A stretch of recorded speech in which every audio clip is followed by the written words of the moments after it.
तो यार इमेजिन करो, आप लंच ब्रेक में बैठे हो, बढ़िया लंच कर रहे हो, आपके कलीग आते हैं और बोलते हैं यार मैंने ना इस साल 1 लाख रुपए और एक्स्ट्रा कमाए। और वो कोई ओवर टाइम करके या साइड में ट्यूशन व्यूशन करके नहीं कमाए, उन्होंने शेयर मार्केट के अंदर 1 लाख रुपए एक्स्ट्रा कमाए। और ये 1 लाख रुपए शेयर की प्राइस बढ़ने गिरने से इन सब से नहीं, उन्होंने डिविडेंड के अंदर 1 लाख रुपए एक्स्ट्रा कमाए। अब देखो कितनी इंटरेस्टिंग बात है कि बहुत सारे लोग पीछे पड़े हैं, स्टॉक ऊपर जा रहा है नीचे जा रहा है, उसके अंदर लगे पड़े हैं कि यहाँ पे कम पे खरीदते हैं, ज़्यादा बेचते हैं, करते वो करते हैं।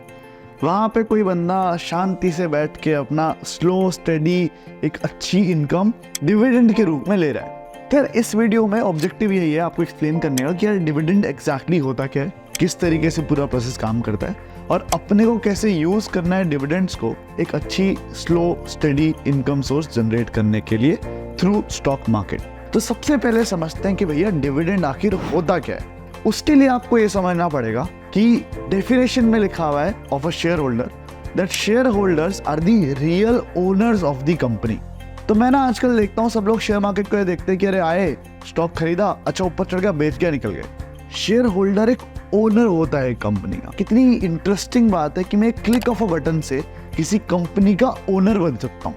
इसका मतलब है, शेयर का मतलब ये होता है कि आपकी कंपनी की इतनी वैल्यू है, उसको अपन ने बहुत सारे हिस्सों में डिवाइड कर दिया, हर एक हिस्से का नाम शेयर है। अभी कंपनी की वैल्यू है मान लेते हैं 10 लाख रुपए, आपने 1 लाख शेयर बनाए, एक शेयर की वैल्यू 10 रुपए हो गई, वही आपका शेयर होता है। और उस शेयर को जो ओन करता है उसको शेयर होल्डर बोलते हैं। तो आप कंपनी के उतने हिस्से के मालिक हो। डिविडेंड क्या होता है? उसी मालिक को उस कंपनी के प्रॉफिट का एक हिस्सा देने का तरीका। Dividend is nothing but you giving back profits to your shareholder. अब वो कैश डिविडेंड भी हो सकता है कि आपने पैसे दे दिए कि भैया आपके पास 100 शेयर हैं, पर शेयर के हिसाब से आप 10 रुपए ले लो, 1000 रुपए आपका डिविडेंड बन गया। दूसरा तरीका है कि आप उनको शेयर ही दे दो डिविडेंड में, कि जितने लोग 5 शेयर होल्ड करते हैं, हर 5 शेयर पे 1 शेयर एज ए डिविडेंड हम आपको एडिशनल देते हैं, 0 कॉस्ट पे या कम कॉस्ट पे। तरीके अलग अलग हैं। डिविडेंड का मतलब बस इतना है कि भैया आप अपनी कंपनी के प्रॉफिट्स में से कुछ हिस्सा वापस उन लोगों को देना चाह रहे हो जिन्होंने आप पे भरोसा किया था जब कंपनी स्टार्ट की थी या जब कंपनी लिस्ट हुई थी या उसके बाद उस विजन पे भरोसा किया था। अब डिविडेंड के फायदे क्या होते हैं, नुकसान क्या होते हैं, आपको डिविडेंड पेइंग कंपनीज ढूंढनी कैसे और फोकस कैसे करना है, उस पे आते हैं। डिविडेंड के फायदे क्या होते हैं, अब किसकी तरफ से सोच रहे हैं वो समझते हैं। As a shareholder dividend का पहला फायदा मेरे लिए है कि भैया मुझे तो पैसा मिल रहा है। जो कंपनीज डिविडेंड देती है वो बहुत ही रेगुलर डिविडेंड देती है, या तो मंथली देगी, क्वार्टरली भी देती है, सेमी एनुअली भी देती है और एनुअली भी देती है। तो आपके लिए एक regular source of income generate हुआ as an investor from the company, तो वो तो एक सबसे बड़ा फायदा हुआ। दूसरा एक बहुत ही इंटरेस्टिंग फायदा है, वो ये कि यार अगर कोई कंपनी आपको अपने प्रॉफिट में से एक हिस्सा वापस दे रही है, ये एक वैलिडेशन है कि भैया कंपनी अच्छा परफॉर्म कर रही है, कंपनी के फाइनेंशियल्स की हेल्थ बड़ी ही दुरुस्त है, काफी अच्छी हेल्थ है, तभी वो कंपनी डिविडेंड दे पा रही है। अगर मानो कोई एक्स कंपनी थी, एक्स कंपनी में लगातार लॉस हुए जा रहे हैं, क्या वो कंपनी कभी डिविडेंड दे सकती है? बिल्कुल नहीं।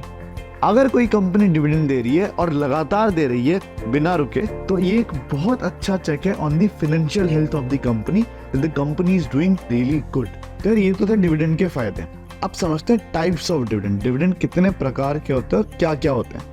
तो डिविडेंड 2 तरीके के होते हैं, पहला होता है कैश डिविडेंड, दूसरा होता है स्टॉक डिविडेंड। पहले तो इन दोनों को समझते हैं ब्रॉडर पर्सपेक्टिव से कि ये क्या होते हैं। कैश डिविडेंड कुछ नहीं, आपने एक फिक्स रेट डिसाइड कर दिया कि इतने शेयर पे इतना डिविडेंड मिलेगा और इस तरीके से आपका डिविडेंड डिसाइड होगा। मान लेते हैं एक ए पर्सन है जो एक कंपनी के अंदर 100 शेयर होल्ड करता है, दूसरा बी पर्सन है जो उसी कंपनी के अंदर 500 शेयर होल्ड करता है। तो कैश डिविडेंड में अगर 10 रुपीज पर शेयर का मैंने डिविडेंड डिक्लेयर किया है, तो ए वाले पर्सन को 100 into 10 1000 रुपीज मिल जाएंगे, और बी वाले को 500 शेयर है तो 500 into 10 5000 रुपीज मिल जाएंगे as cash dividend.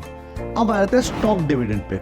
Stock dividend में क्या होता है, आपको शेयर मिलते हैं डिविडेंड के रूप में। आपको मतलब पैसे सीधा नहीं मिलते हैं बट शेयर मिल जाते हैं। जैसे कि मान लेते हैं कंपनी ने बोला कि 10% डिविडेंड हम एज स्टॉक डिविडेंड डिक्लेयर करते हैं। अब इसका मतलब ये होता है कि एक ए पर्सन है जो 100 शेयर होल्ड कर रहा है, उसका 10% यानी कि 10 शेयर मिल जाएंगे एज स्टॉक डिविडेंड। वहीं पे अगर बी पर्सन 500 शेयर होल्ड कर रहा है, उसको भी 10% यानी कि 50 शेयर्स एज डिविडेंड मिल जाएंगे stock dividend. As an investor in a company आपको डिविडेंड समझने के लिए 2 टर्म सीखना बहुत जरूरी है। पहला, डिविडेंड यील्ड क्या होता है। और फिर डिविडेंड पर शेयर क्या होता है। डिविडेंड यील्ड क्या होता है इसको ध्यान से समझते हैं। यील्ड का मतलब आपने कितना वापस निकाला, राइट, कितना यील्ड। तो उसका मतलब ये है कि अगर आप कंपनी में एक एक्स अमाउंट ऑफ मनी लगाते हो, उसके अगेंस्ट में आपको कितना वापस मिलता है इन दी फॉर्म्स ऑफ डिविडेंड।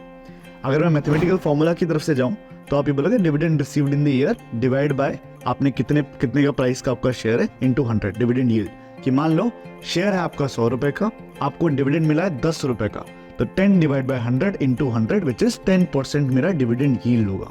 अब आ जाते हैं डिविडेंड पर शेयर पे कि भैया ये क्या भला है, डिविडेंड पर शेयर क्या होता है। तो मान लेते हैं एक कंपनी ने प्रॉफिट किया 1 करोड़ रुपए का, उसमें से रिटेन्ड अर्निंग्स, इसका मतलब क्या, जो मेरी अर्निंग्स हुई है उसमें से जो मुझे रिटेन करना है वो कितना करना है मेरे आगे फर्दरेंस ऑफ बिजनेस में पैसा लगाने के लिए। जो बच गया वो मेरा सरप्लस है, वो मुझे डिस्ट्रीब्यूट करना है maybe as a dividend. तो मान लेते हैं 1 करोड़ में से 50 लाख रुपए मैंने अपना रिटेन अर्निंग्स रखा, 50 लाख रुपीज मैंने बोला कि मैं अपने शेयर होल्डर्स में बांट दूंगा। 50 लाख रुपीज में से मैं मान के चलता हूँ कि 1 लाख शेयर्स आउटस्टैंडिंग है, मतलब 1 लाख शेयर्स मेरे मार्केट में हैं। अगर मैं मेरे total dividend amount which is 50 lakh rupees उसको डिवाइड कर देता हूँ नंबर ऑफ शेयर से विच इज 1 लाख शेयर्स, तो मेरा डिविडेंड पर शेयर आता है DPS आता है 50 divide by 1 which equals to 50 rupees per share. ये होता है आपका DPS कैलकुलेशन का लॉजिक और फॉर्मूला। भैया ये तो हो गई थ्योरी कि भैया डिविडेंड होता क्या है, उसके फायदे क्या हैं, DPS क्या होता है, डिविडेंड यील्ड क्या होता है। अब आते हो मेन मुद्दे की बात पे। तुमको जानना है कि भैया हमको तो डिविडेंड से 1 लाख रुपए, आपने जो बोला था ना कि वो लंच ब्रेक में बैठे बैठे 1 लाख रुपए आ गए, वो 1 लाख रुपए कैसे बनेंगे वो बता दो। कौन कौन से शेयर है, उसके कितने शेयर खरीदे, हमको 1 लाख रुपए बनाना। तो अगर मैं नॉर्मल भाषा में बोलूँ तो 1 लाख रुपए मेरा रिजल्ट है, उसके लिए मल्टीप्लाई करना पड़ेगा नंबर ऑफ शेयर्स को किससे, डिविडेंड से। अगर मुझे 10 रुपए डिविडेंड मिल रहा है मान लो, और मुझे मिल रहा है 10,000 शेयर के ऊपर हो, तो मेरा 1 लाख रुपए डिविडेंड आ गया। तो कैन आई से कि dividend per share multiply by number of shares is equals to desired amount. अब डिजायर्ड अमाउंट है 1 लाख रुपीज, अगर मैं इसी को डिवाइड कर दूं, उल्टा कर दूं, मैं डिविडेंड पर शेयर को नीचे ले आऊं, अगर मैं 1 लाख रुपए को डिवाइड करूं डिविडेंड पर शेयर से which can also be called dividend yield into आपका जो भी मार्केट प्राइस है शेयर का वो, तो आपके नंबर ऑफ शेयर्स आ जाएंगे। तो सेम चीज अपन करने वाले हैं कुछ कंपनीज में जो मैं आपको बताऊंगा अभी, जो कि अच्छे डिविडेंड्स देती है। तो यार 1 लाख रुपए डिविडेंड के लिए सबसे पहली कंपनी वो है जिसका डिविडेंड यील्ड है 2.82% का, बहुत ही सस्ता शेयर है, 452 के अराउंड ट्रेड करता है। अगर आपको 1 लाख रुपए कमाने हैं तो आपको 7,850 शेयर के आसपास इस कंपनी के खरीदने पड़ेंगे। अभी कंपनी है कौन सी, आपकी और हमारी सबकी प्यारी ITC। FMCG के अंदर काफी अच्छा इन्वेस्टमेंट है एंड काफी मीम्स भी बनता है, तो आपने ITC का नाम तो सुना ही होगा। दूसरी कंपनी 3.21% के आसपास का आपको डिविडेंड यील्ड देती है। 12,000 शेयर आपको इसके खरीदने पड़ेंगे क्योंकि ये ट्रेड करती है अराउंड 250 रुपीज। ये कंपनी और कोई नहीं, ये कंपनी है पेट्रोनेट। थर्ड कंपनी आती है इस कैटेगरी में जिसका डिविडेंड यील्ड 8.88% है, जो कि काफी ज्यादा है। उसकी करंट मार्केट शेयर प्राइस 277 के आसपास है। अगर 1 लाख रुपए इधर आपको बनाने हैं तो आपको 4,000 शेयर्स के आसपास खरीदने पड़ेंगे। इस कंपनी का नाम है कोल इंडिया लिमिटेड। काफी अच्छी बड़ी जानी मानी कंपनी है। इसका प्रोडक्शन अप्रोक्सीमेटली 600 मिलियन टन के आसपास है, तो काफी अच्छी कंपनी और यील्ड भी काफी अच्छा है। चौथी जो कंपनी है उसका डिविडेंड यील्ड 3.47% के आसपास है। उसकी शेयर प्राइस अगेन 227 रुपीज के आसपास है। इसमें अगर आपको 1 लाख रुपए बनाने हैं तो आपके 12,600 शेयर आपको खरीदने पड़ेंगे। इस कंपनी का नाम है टीवी टुडे। मीडिया वर्ल्ड में काफी बड़ी कंपनी है, लेकिन इस कंपनी के बारे में एक चीज बड़ी ध्यान रखना, इसके रिजल्ट्स, इसके रिपोर्ट्स, इसका performance time to time vary करता रहता है, तो थोड़ा यहाँ पे कॉशियस होने की जरूरत है अपने को।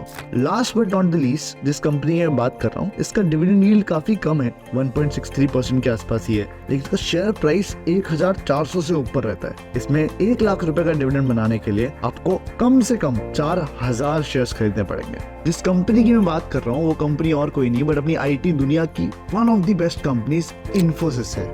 काफी ट्रस्टवर्दी है, इसलिए लोग इसको पोर्टफोलियो में रखते हैं और इसके डिविडेंड्स लॉन्ग टर्म तक एंजॉय करते हैं। तो यार आई होप इस वीडियो में आपको डिविडेंड्स के बारे में काफी कुछ समझ में आया होगा। केवल डिविडेंड रिटर्न या डिविडेंड यील्ड देख के कभी भी इन्वेस्ट मत करना। There are so many aspects other than dividend you have to look for जब भी आप इन्वेस्टमेंट करने जाओ। लेकिन इस वीडियो का मेरा मकसद था आपको ये समझाना कि डिविडेंड होता क्या है, काम कैसे करता है, कंपनी के पर्सपेक्टिव से उसको क्या बोला जाता है, जो कि डिविडेंड पर शेयर की एक शेयर पे कंपनी को कितना डिविडेंड देना पड़ रहा है। एक इन्वेस्टर के नजरिए से डिविडेंड यील्ड क्या होता है कि वो जितना पैसा एक कंपनी में लगा रहा है उससे उसको कितना यील्ड परसेंटेज आ रहा है, उसको बोलते हैं डिविडेंड यील्ड। वो हमने समझा। हमने कुछ कंपनीज के एग्जाम्पल देखे जो एक अच्छा डिविडेंड रेगुलरली देती आई है अपने शेयर होल्डर्स को। जब भी स्टॉक मार्केट की बात आती है, बहुत सारे लोग बहुत ज्यादा लालच के अंदर बहुत ट्रेडिंग करने लग जाते हैं, बहुत सारी चीजों में इन्वेस्ट करने लग जाते हैं। उसी टाइम पे अपने आप को अवेयर रखना और जानना जरूरी है कि stock market is not anyone's cup of T.